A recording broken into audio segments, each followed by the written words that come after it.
अगला क्वेश्चन जो है करंट इलेक्ट्रिसिटी का है, जिसमें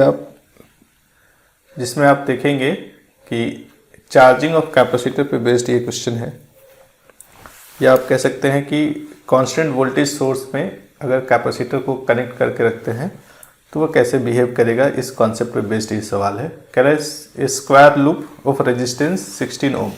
16 ओम का एक लूप है, स्क्वायर लूप। तो स्क्वायर लूप है तो हर एक साइड में जो रेजिस्टेंस वैल्यू होगा वो 4 ओम का होगा। With a battery of 9 volt and internal resistance 1 ohm. Battery का इंटरनल रेजिस्टेंस कितना है? 1 ओम है।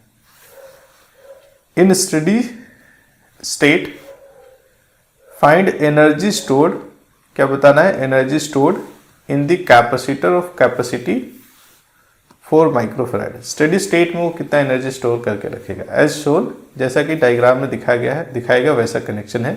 एट स्टेडी स्टेट कह रहा करंट डिवाइड सिमेट्रिकली। ये फैक्ट भी है, अगर ये इंफॉर्मेशन नहीं भी दिया रहता तो भी हम लोग इसको समझ सकते थे। अब इस डायग्राम को ना थोड़ा मॉडिफाई करके बनाते हैं।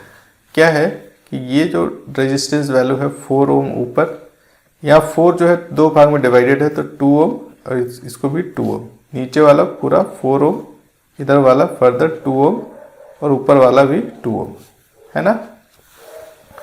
तो ऐसे कर सकते हैं। इस कैपेसिटर को कर लेते हैं पहले सीधा, कर लिया सर।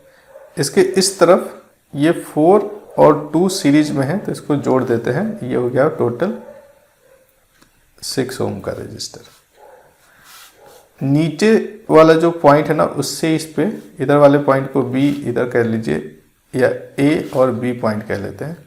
तो हम B पे कनेक्शन बना रहे हैं। तो कैपेसिटर के नीचे वाला जो पॉइंट है ना, वो B से कनेक्टेड है, पर बीच में एक रेजिस्टेंस है 2 ओम का। ये हमने B पे कनेक्ट कर दिया। इस तरफ आइए, ये वाला पॉइंट का नाम रखते हैं C, इधर वाले को D। C और D, C से A के बीच, यहाँ पे A कोई पॉइंट है, इसके बीच एक 2 ओम का रजिस्टर यहाँ पे रखिए, 2 ओम। और फिर A से D के बीच ये वाला, ये प्लस ये, दोनों मिलके कितना हो गया? 6 ओम रेजिस्टेंस हो गया। ये पॉइंट A है। नीचे एक सेल लगाना है 9 वोल्ट का, इंटरनल रेजिस्टेंस 1 ओम। अब स्टेडी स्टेट में क्या होगा देखिए। स्टेडी स्टेट में जो करंट यहाँ से जा रहा है बैटरी से, वो इन दोनों में डिवाइड होगा, और इसमें करंट नहीं होगा। इसके थ्रू जो करंट है ना I, वो 0 होगा। तो जो करंट यहाँ से गया वो सीधे इसमें निकल जाएगा, जो इधर वाला करंट है वो सीधा इसमें निकल जाएगा, राइट। तो इसको आप नेग्लेक्ट करके देखेंगे तो ऊपर का जो रेजिस्टेंस है 2 + 6 कितना है? ये 8 है। नीचे का जो रेजिस्टेंस है 6 + 2, ये भी 8 है। ऊपर भी 8 ओम और नीचे भी 8 ओम है ना। तो दोनों में करंट बराबर जाना चाहिए। इसमें I/2 ले लेते हैं, इसमें I/2 ले लेते हैं, यानी I मिल गया आपको तो I/2 भी मिल जाएगा। फाइन। I कैसे मिलेगा? तो I के लिए सर हमें चाहिए R इक्विवेलेंट। R इक्विवेलेंट के लिए सर्किट को थोड़ा और मॉडिफाई कर लें अगर, तो कुछ ऐसा आपको दिख रहा है, ऐसा।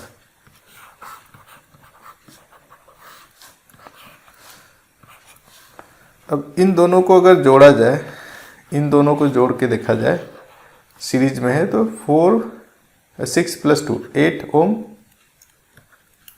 कितना हो गया ये? 8 ओम। नीचे वाला भी 8 ओम, दोनों को मिला करके ये 8 का पैरेलल कॉम्बिनेशन कितना होता है? 4। इन दोनों का अगर पैरेलल कॉम्बिनेशन देखेंगे तो ये 4 ओम हो जाएगा। 4 + 1, 4 + 1 जोड़ेंगे, सीरीज में हो गया ये दोनों। तो टोटल R इक्विवेलेंट जो आ रहा है वो आ रहा है 5 ओम का। और पोटेंशियल डिफरेंस जो लगा है वो कितना है? 9 वोल्ट का। करंट कितना होगा I? तो V/R इक्विवेलेंट होता है sir. V is 9, R is your 5, और I/2 जो कि ब्रांच का करंट है वो कितना हो जाएगा? 9/5 × 2 विच इज 0.9। 0.9 क्यों? 9 / 10 0.9 एम्पियर हो गया। ये करंट हमको मिल गया है जो दोनों ब्रांच में जा रहा है, ठीक है। अब इस करंट से क्या करना है उसको आगे समझते हैं। अब हमको ये जो करंट है ना दोनों ब्रांच में, क्या कौन सी ब्रांच की बात कह रहे हैं, यहाँ पे हम लोग फोकस करते हैं। बीच में कैपेसिटर है, दोनों तरफ रेजिस्टेंस, इस तरफ कितना रेजिस्टेंस है 2 ओम, इधर 6 ओम। नीचे वाला में उल्टा है, 6 ओम इधर और 2 ओम इधर। ऐसा ही था ना पिछला वाला सर्किट डायग्राम, बस एक बार फिर से रीड्रॉ कर दे रहा हूँ मैं। यहाँ बैटरी सोर्स, इधर 1 ओम का रेजिस्टेंस। अब ये पॉइंट हमने बी कंसिडर किया, इधर वाले पॉइंट को ए, इसको कह रहे हैं सी, इसको डी। हमें क्या पता करना है, पोटेंशियल डिफरेंस पता करना है।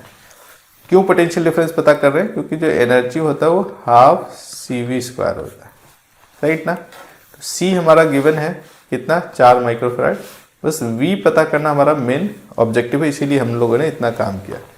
अब इन दोनों सर्किट में जो करंट है ना वो वैल्यू आपने देखा, करंट की वैल्यूज कितना है इन दोनों तरफ से, जो दोनों ब्रांच है उसमें करंट है 0.9 एम्पियर और यहाँ भी है 0.9 एम्पियर। इसके हेल्प से हम यहाँ C का पोटेंशियल और D का पोटेंशियल पता कर सकते हैं। अलग अलग ना कर पाए तो डिफरेंस तो आसानी से बता ही सकते हैं। तो यहाँ B का जो पोटेंशियल है ना उसको आप कुछ मान लीजिए, 0 मान लीजिए या VB भी मान लेंगे तो भी फर्क नहीं पड़ेगा। तो क्या हम ऐसे लिख सकते हैं, VC minus VB is equals to क्या लिख सकते हैं 6 इंटू 0.9 I इंटू R। उसी तरह VD माइनस VB नीचे वाले ब्रांच के लिए, इधर वाले के लिए, ये जो पोटेंशियल डिफरेंस है वो हो जाएगा 2 इंटू 0.9। ये इक्वेशन 1 और इक्वेशन 2, दोनों का डिफरेंस लीजिए तो VC minus VD, VB cancel हो जाएगा, इज इक्वल टू 4 इंटू 0.9, कितना हो गया 3.6 वोल्ट। ये कैपेसिटर के क्रॉस पोटेंशियल डिफरेंस है। एनर्जी का फॉर्मूला अभी भी हमने डिस्कस किया, हाफ CV² होता है। वैल्यू पुट करिए, हाफ C की वैल्यू कितना 4 माइक्रोफैराड इंटू V कितना है 3.6 का होल स्क्वायर। इसको सिंप्लीफाई करते हैं, ये मिलता है हमको 2, माइक्रो वाला यहाँ पे है तो 10 टू द पावर आएगा, लेकिन माइक्रो यहाँ सारे ऑप्शंस भी माइक्रो जूल में है तो माइक्रो ही रखते हैं। तो सीधे हमको क्या मल्टीप्लाई करना है 2 इंटू 3.6 इंटू 3.6 माइक्रो जूल, ये आंसर होगा। फाइन ना। अगर ये आंसर है तो क्या आ रहा है मोस्ट प्रोबेबल आंसर, एक बार मल्टीप्लाई करके देख लेते हैं। 3.6 इंटू 3.6 इंटू कितना 2, ये आ रहा है 25.92 माइक्रो जूल। कितना 25.92 माइक्रो जूल। ये स्टेडी स्टेट में आप कह सकते हैं कि कैपेसिटर पे नेट एनर्जी को बता रहा है। सही ऑप्शन कौन सा है, ऑप्शन 3 बिल्कुल सही है।